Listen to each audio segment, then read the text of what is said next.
Pernahkah kamu bertanya-tanya mengapa waktu antara pukul 3 pagi hingga 5 pagi begitu penting dalam Islam? Mengapa waktu ini dianggap sakral? Dan apa yang bisa kita dapatkan dari bangun pada jam-jam ini? Bagaimana jika aku katakan bahwa jam-jam yang sunyi ini, ketika dunia sedang dalam keadaan paling damai, menawarkan kesempatan untuk refleksi, pertumbuhan, dan hubungan yang lebih dalam dengan imanmu? Dalam beberapa menit ke depan, kita akan mengeksplorasi 7 amalan yang tidak hanya memperkaya secara spiritual, tetapi juga berkontribusi pada pengembangan diri dan kekuatan emosional. Apakah kamu siap untuk memulai perjalanan menuju penemuan diri dan pencerahan spiritual? Mari kita jawab semua pertanyaan ini. Nomor 1. Shalat tahajud. Dalam keheningan pagi yang sunyi, saat gangguan sangat minim dan dunia hanya terdengar seperti bisikan, ada sebuah kesempatan emas, salat tahajud. Nabi Muhammad SAW bersabda, "Salat yang paling utama setelah salat wajib adalah salat malam." Ini bukan sekadar pernyataan tentang pentingnya tahajud, tapi bukti kekuatannya yang mampu mengubah jiwa. Bangun pada jam tenang antara pukul 3 hingga 5 pagi untuk melaksanakan salat tahajud adalah sebuah amalan yang sangat dijunjung tinggi dalam tradisi Islam. Ini adalah waktu di mana tabir antara ilahi dan manusia berada pada titik paling tipis. Waktu di mana doa-doa naik ke langit tanpa penghalang. Amalan ini mendekatkan seseorang kepada Allah, membangun hubungan yang melampaui fisik dan menjangkau dimensi spiritual. Namun manfaat tahajud tidak hanya terbatas pada ranah spiritual. Ia menanamkan ketenangan dan tujuan hidup. Menjadi kompas yang menuntun kita melewati ujian kehidupan. Ia adalah cahaya di tengah badai, pelita yang menerangi jalan, bahkan di saat tergelap sekalipun. Lebih dari itu, salat tahajud adalah bukti kedisiplinan dan komitmen seseorang terhadap imannya. Ia menuntut kita untuk meninggalkan kenyamanan tempat tidur dan berdiri dalam ibadah saat dunia masih terlelap. Tindakan pengorbanan dan dedikasi ini adalah langkah menuju perbaikan diri. Perjalanan menjadi versi terbaik dari diri kita. Kesimpulannya, salat tahajud bukan sekadar ritual. Ia adalah alat untuk pertumbuhan pribadi, jembatan menuju ilahi, dan sumber kedamaian dan ketenangan.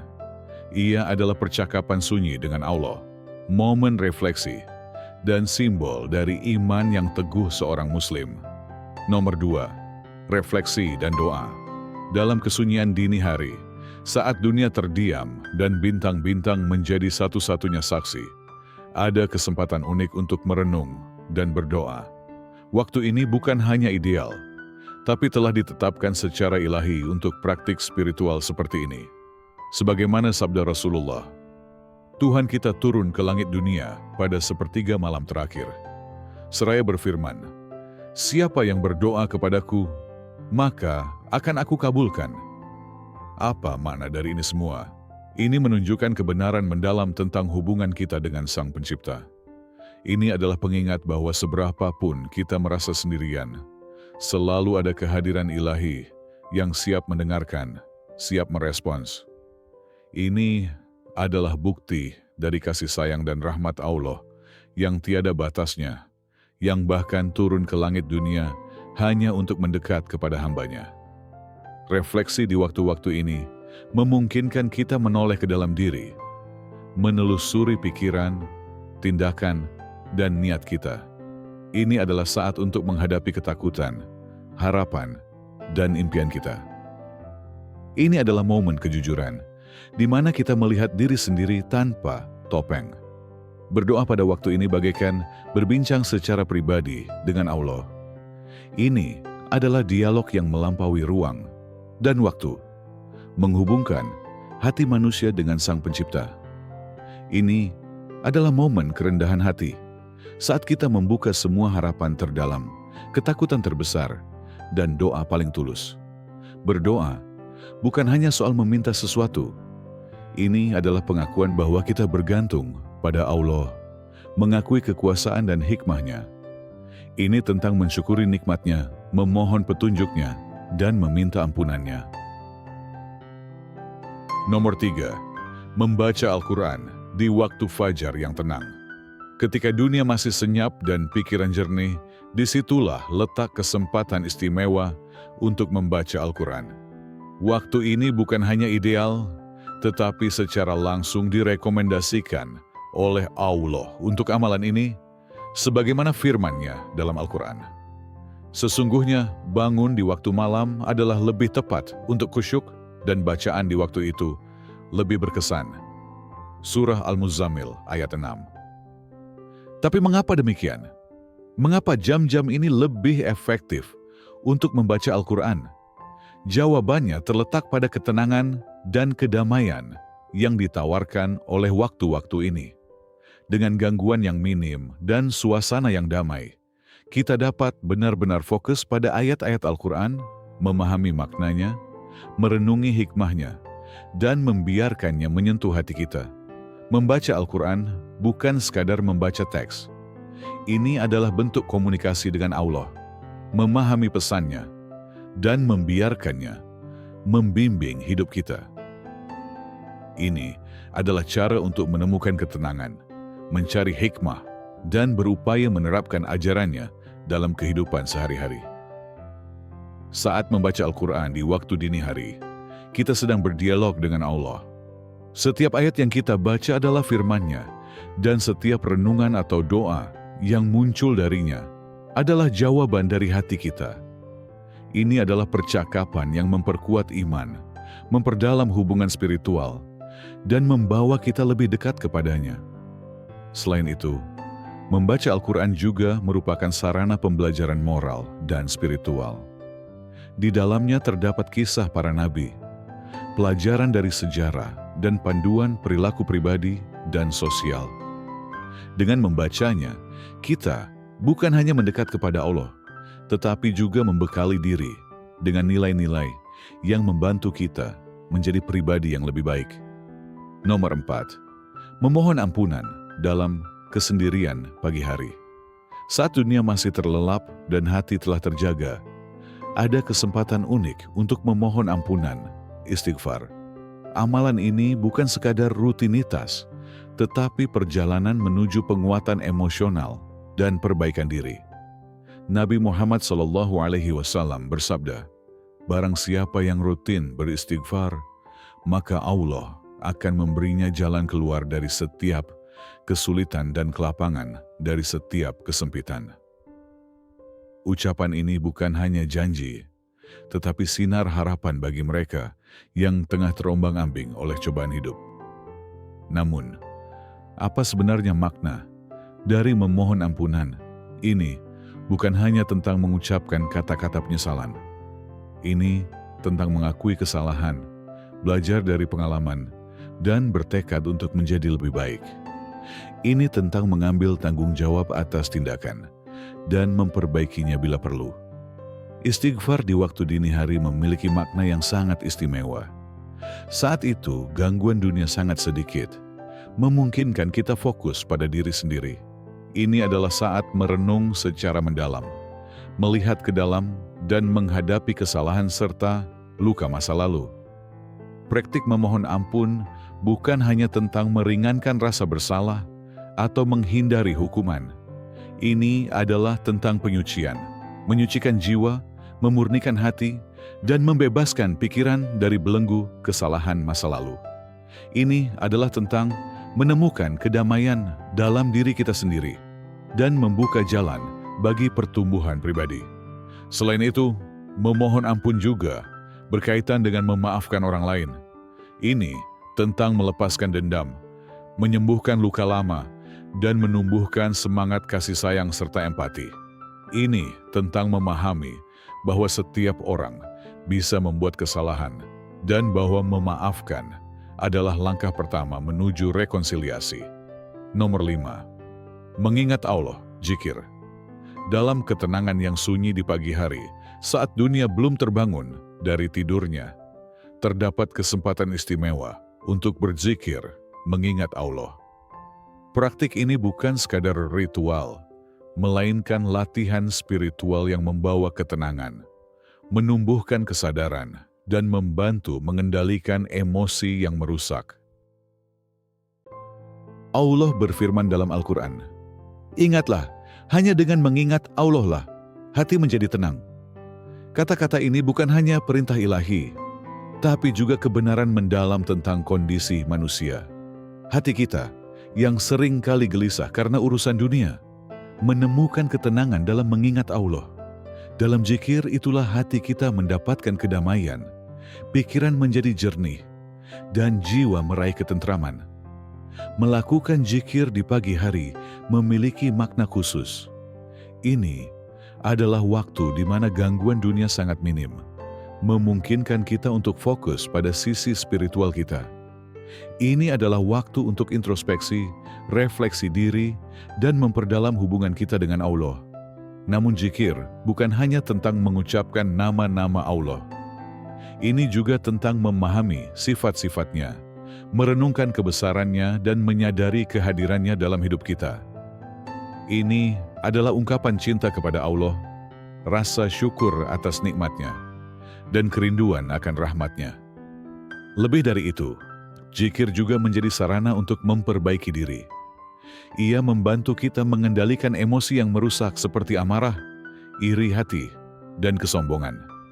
Ia mengingatkan kita akan tujuan hidup, membimbing kita ke jalan yang benar, dan menumbuhkan sifat-sifat terpuji seperti kesabaran, rasa syukur, dan kerendahan hati. Kesimpulannya, zikir di waktu pagi adalah praktik yang kuat untuk pertumbuhan spiritual, stabilitas emosional, dan pengembangan diri. Ini adalah perjalanan menemukan jati diri, jalan menuju kedamaian batin, dan gerbang menuju hubungan yang lebih mendalam dengan Allah. Nomor 6. Merencanakan hari. Di jam-jam hening pagi hari, saat dunia masih tertidur dan pikiran masih jernih, terdapat kesempatan berharga untuk merencanakan hari. Praktik ini, yang terinspirasi dari kehidupan Nabi Muhammad, bukan hanya tentang mengatur tugas-tugas kita, tetapi tentang memanfaatkan waktu sebaik-baiknya. Nabi Muhammad dikenal sangat terorganisir dan bijaksana dalam menggunakan waktunya. Beliau menyeimbangkan tanggung jawabnya dengan luar biasa, menjalankan perannya sebagai nabi, negarawan, pemimpin masyarakat, sahabat, suami, dan ayah. Hidup beliau adalah bukti betapa pentingnya manajemen waktu dan manfaat yang ditawarkannya. Bangun pagi memungkinkan kita untuk merencanakan hari, menentukan prioritas, dan meningkatkan produktivitas. Saat itu pikiran masih segar, gangguan minimal, dan potensi produktivitas berada pada puncaknya. Ini saat yang tepat untuk menetapkan tujuan, menentukan apa yang harus dilakukan, dan merancang cara untuk mencapainya. Namun, merencanakan hari bukan hanya tentang membuat daftar tugas. Ini tentang menetapkan tujuan yang realistis, mengelola waktu secara efektif, dan menjaga keseimbangan antara kehidupan pribadi dan profesional. Ini tentang memahami prioritas, mengenali keterbatasan, dan membuat keputusan sadar tentang bagaimana kita menggunakan waktu. Lebih dari itu, merencanakan hari juga merupakan sarana pengembangan diri. Ia membantu kita menjadi lebih disiplin, lebih teratur, dan lebih produktif. Ini mengurangi stres, meningkatkan efisiensi, dan memberi rasa pencapaian. Kesimpulannya, merencanakan hari di pagi hari adalah praktik yang kuat untuk meningkatkan diri, meningkatkan produktivitas, dan manajemen waktu yang lebih baik. Ini adalah perjalanan menemukan potensi diri, jalan menuju pertumbuhan pribadi, dan gerbang menuju kehidupan yang lebih bermakna dan produktif. Nomor 7. Sahur, makan sebelum fajar. Ketika malam mulai mereda dan cahaya fajar perlahan menyingsing, ada satu amalan yang seringkali luput dari sorotan, namun memiliki nilai spiritual dan kesehatan yang luar biasa. Sahur, makan sebelum fajar. lebih dari sekadar aktivitas fisik untuk mengisi perut. Sahur adalah momen yang syarat makna, mengandung berkah, dan menjadi penanda awal yang penuh kesadaran sebelum memulai ibadah puasa. Rasulullah Shallallahu Alaihi Wasallam bersabda, "Bersahurlah kalian, karena dalam sahur terdapat keberkahan." Hadis riwayat Bukhari dan Muslim. Hadis ini bukan hanya ajakan, tetapi sebuah penegasan tentang hadirnya keberkahan dalam sahur. Keberkahan ini bisa berupa kekuatan fisik, ketenangan batin, bahkan limpahan rahmat yang tidak tampak namun terasa dalam perjalanan hari yang kita lalui. Sahur adalah simbol kesiapan diri. Bangun di sepertiga malam terakhir, saat sebagian besar dunia masih terlelap, lalu memilih untuk menghidupkan momen tersebut dengan kesadaran, menunjukkan niat kuat untuk menjemput hari yang penuh makna. Ia menjadi bentuk penghambaan yang lembut, namun mendalam. Karena kita memilih untuk menyambut hari dalam keadaan terjaga, penuh syukur, dan dengan niat untuk beribadah. Makan sahur juga mengajarkan disiplin. Ia melatih tubuh dan jiwa untuk bersiap lebih awal, mengatur pola hidup yang lebih sehat, serta menjauhkan kita dari sikap malas. Ketika seseorang terbiasa bangun sahur, ia pun cenderung terbiasa bangun lebih pagi, yang pada gilirannya membuka ruang untuk ibadah malam, seperti tahajud atau doa-doa pribadi yang khusyuk sebelum fajar menyingsing.